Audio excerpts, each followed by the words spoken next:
एक निवेदन आप सबसे, ध्यान करिएगा। सब जगह भटक लिए,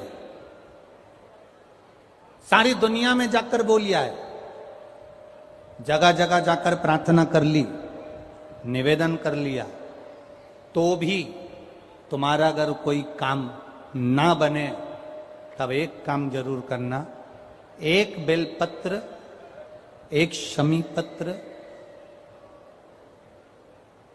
एक कनेर का फूल देवाधिदेव महादेव को प्रत्येक प्रदोष के दिन शिवजी को जल चढ़ाकर समर्पित करना प्रारंभ कर दो।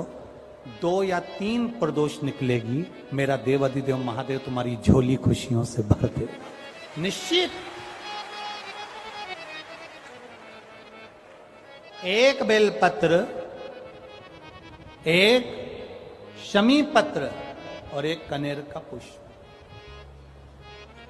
भगवान शिव को प्रदोष की प्रदोष बाबा देवाधिदेव महादेव को जल चढ़ाकर देना प्रारंभ।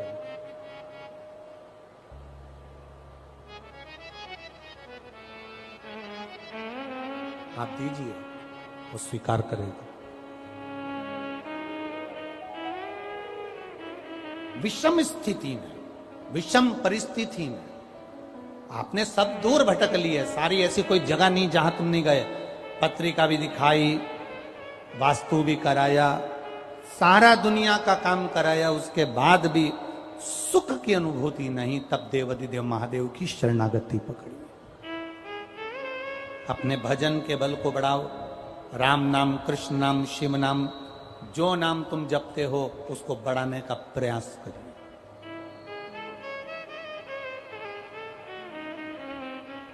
उस भजन के बल को बढ़ाने का प्रयास करिए। चंद्रदेव, अब तुम शिव के पास जाओ। चंद्रदेव भगवान शंकर के धाम कैलाश पर पहुंच गए, जहां पर भगवान शिव तो तप साधना में लीन थे।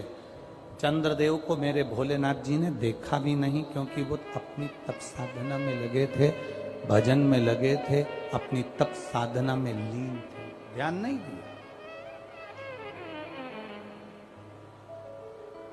अब एक बात ध्यान रखेंगे, शिव जी का पशुपति व्रत करा, सोमवार का व्रत करा, प्रदोष का व्रत करा, सावन के सोमवार करे, उसके बाद भी भोलेनाथ जी नहीं सुने, तो ये मत सोचना कि मैं भोलेनाथ जी का पशुपति व्रत नहीं करूंगी, अब मैं सावन के व्रत नहीं करूंगी, अब मैं भगवान की पूजन नहीं करूंगी, अब मैं शंकर जी के मंदिर में जाकर 1 लोटा जल नहीं चढ़ाऊंगी। ये कभी मत सोचना,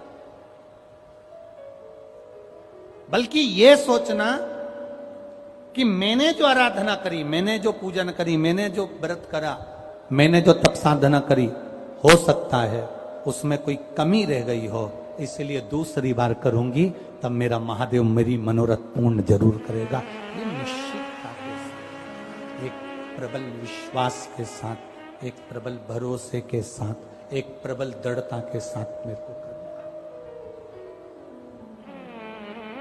चंद्रदेव को देवाधिदेव महादेव ने नहीं देखा,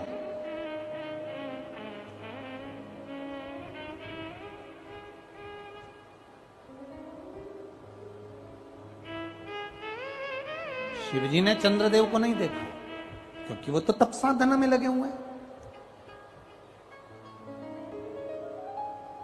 कोई तुमसे आकर कह दे कि शंकर भगवान को 50 किलो दूध चढ़ाओगे तो शंकर भगवान प्रसन्न होंगे, तो समझ लेना कि पक्का झूठ बोल रहा है।